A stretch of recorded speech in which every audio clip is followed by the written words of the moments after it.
وبالعودة لكتاب حقائق الأخبار عن دول البحار نلقوه خصص فصل عن دولة المغرب الأقصى أو مراكش، وهذه نقرأ هنا في وصفها الطبيعي بأنها واقعة بين الدرجة 28 و 36 عرضا وبين 3 و 14 درجة طولا. هذه الخريطة نفعلوا شبكة خطوط الطول والعرض ونديروا زوم على هذه المنطقة. هذا هو خط العرض رقم 28، يعني هذا هو حد المروك الجنوبي حسب هذا المصدر، ولكن خلي أولا باه نتأكدوا بأنه دقيق في أرقامه ونشوفوا إذا حدها الشمالي مطابق صح 36. هذا هو خط العرض 36 قاسم البحر بين إسبانيا والمروك، وشرقا هو قال خط الطول رقم 3، هذا هو خط الطول رقم 3 جاي مع واد ملوية، بصح ماهوش بحثنا، احنا نبحثوا على الحد الجنوبي ولقينا أول إشارة نشوفوها اليوم بأنه المروك حدها هنا، ودرك حان الوقت لإظهار الحد الحالي بينها وبين الصحراء الغربية لنكتشف أنه المروك تاريخيا ما تلحقش حتى لحدها مع الصحراء الغربية، فما بالك بعمقها الجنوبي، لأن الحدود بيناتهم اعتمدتها الأمم المتحدة بخط العرض 27.67. وبالمناسبة مش هذا الكتاب وحده اللي حدد خريطة المروك من جهتها الجنوبية بخط العرض 28، بل تلقاه في أغلب كتب التاريخ القديم بشتى اللغات، إلا أنه اليوم ما راحش نقروا الكتب بقدر ما راح نفتحوا الخرائط القديمة، وطريقتنا لرسم الحدود راح تكون بإسقاط كل خريطة قديمة على الخريطة الحالية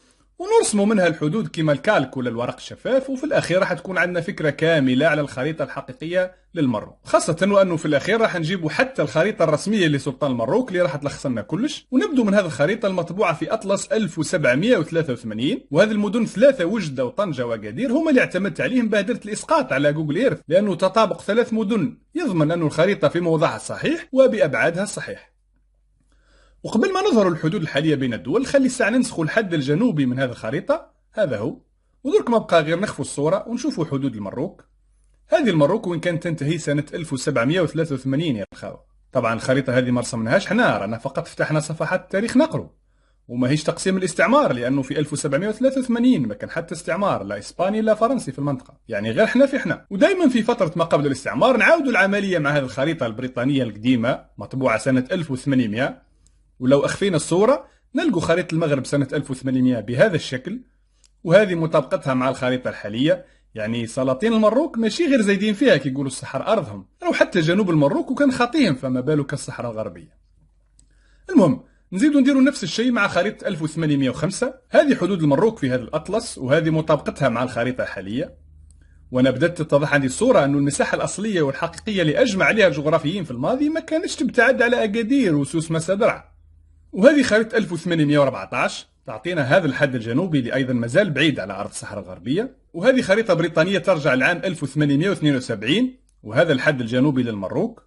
وأخيرا هذه الخريطة الملكية لأنها تحمل اسم السلطان حسن الشريف، أسقطناها كما يجب على الخريطة الحالية، وجدة تطابق وجدة، طنجة تطابق طنجة، وأكادير تطابق أكادير، وش يحد بلاده من الجهة الشرقية تحدها الأوطان الجزائرية، وش يحد بلاده من الجنوب بلاد الفيافي والقفار ويسمى الصحراء.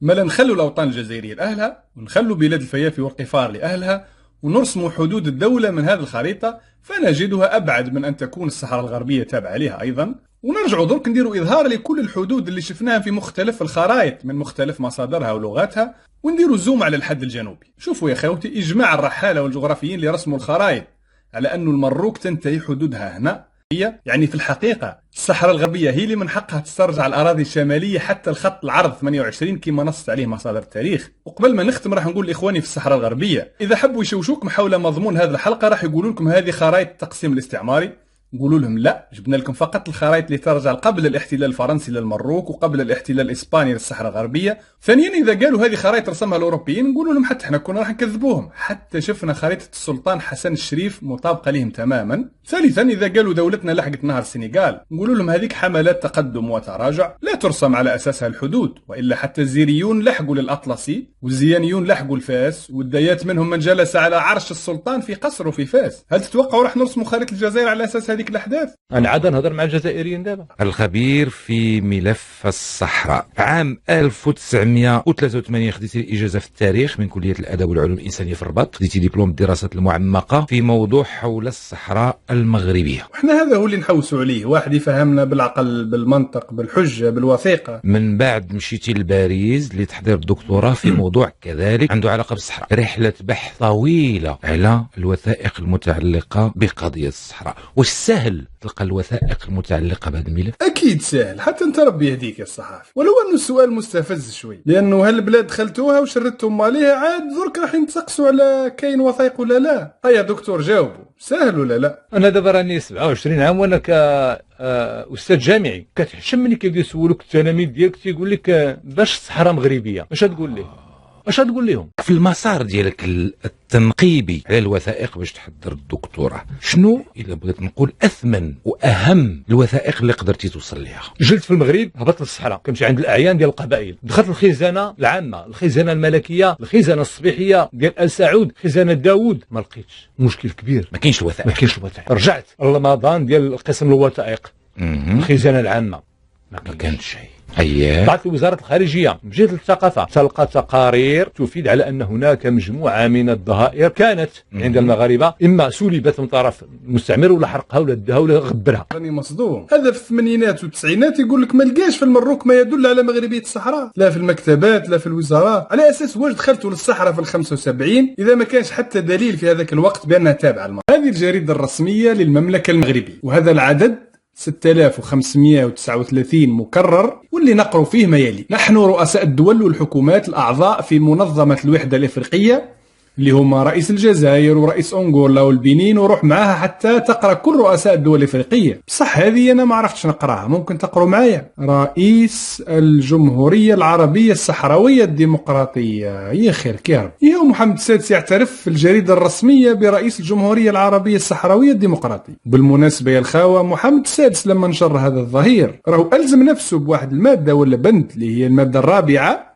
ومكتوب فيها حرفيا: احترام الحدود القائمة عند نيل الاستقلال. يعني المملكة المغربية بانضمامها الاتحاد الافريقي راهي ألزمت نفسها بقانونه الداخلي، وراهي ألزمت نفسها بهذه المادة: كل دولة تحترم حدودها عند نيل استقلالها. ودرك نبدوها من تحت ونجو طالعين. يا ما ينشر في الجريدة الرسمية للدولة هو أعلى درجات الرسمية ولا الشرعية في القرارات وفي تحمل المسؤوليات أيضا، خاصة أن محمد السادس قبل ما ينشر هذا الظهير صرح قائلا أن المغرب يتجه اليوم بكل عزم ووضوح نحو العودة إلى كنف عائلته المؤسسية ومواصلة تحمل مسؤولياته بكل اقتناع. يعني كي حب ينضم للاتحاد الافريقي قالوا له هاي شروط الاتحاد، وقع عليها واعتمدها وجعلها رسمية معتمدة في بلادك، بما في ذلك الاعتراف بدولة الصحراء الغربية ورئيسها، وأيضا البند اللي شفناه احترام الحدود القائمة عند الاستقلال. وإحنا كامل نعرف حدود المروك عند الاستقلال، هذه يعرفها القاسي والداني. وبالتالي عن المملكة المغربية راهي تعترف في جريدتها الرسمية بأنها تحترم حدودها القائمة عند نيل استقلالها، وأنها تعترف رسميا برئيس الجمهورية العربية الصحراوية الديمقراطية، وذلك في ظهير يحمل اسم الملك محمد بن الحسن بن محمد بن يوسف. واضحة؟ إما لا هذا الحسن الثاني شخصيا اللي خلى أيضا وثيقة تحمل توقيعه في الجريدة الرسمية للمملكة، وأنا تعرفوني ما نخبيش عليكم هذه الجريدة الرسمية للمملكة المغربية العدد 3311 مكرر بتاريخ 16 أبريل 76، وهذا ظهير شريف رقم 380 76 1 الصادر من طرف الحسن الثاني. أخي هذا هو الحسن الثاني ولا لا؟ هذه الجريدة الرسمية للدولة المغربية هذه. إما لعنا هنا الاتفاقية المتعلقة بتخطيط حدود الدولة بين الجمهورية الإسلامية الموريتانية والمملكة المغربية. الفصل الأول: توصل الطرفان المتعاقدان الساميان إلى اتفاق مشترك ينص على أن حدود الدولة بين الجمهورية الإسلامية الموريتانية والمملكة المغربية يرسمها الخط المستقيم الذي يبتدئ من نقطة التقاء الشاطئ الأطلسي مع خط العرض الشمالي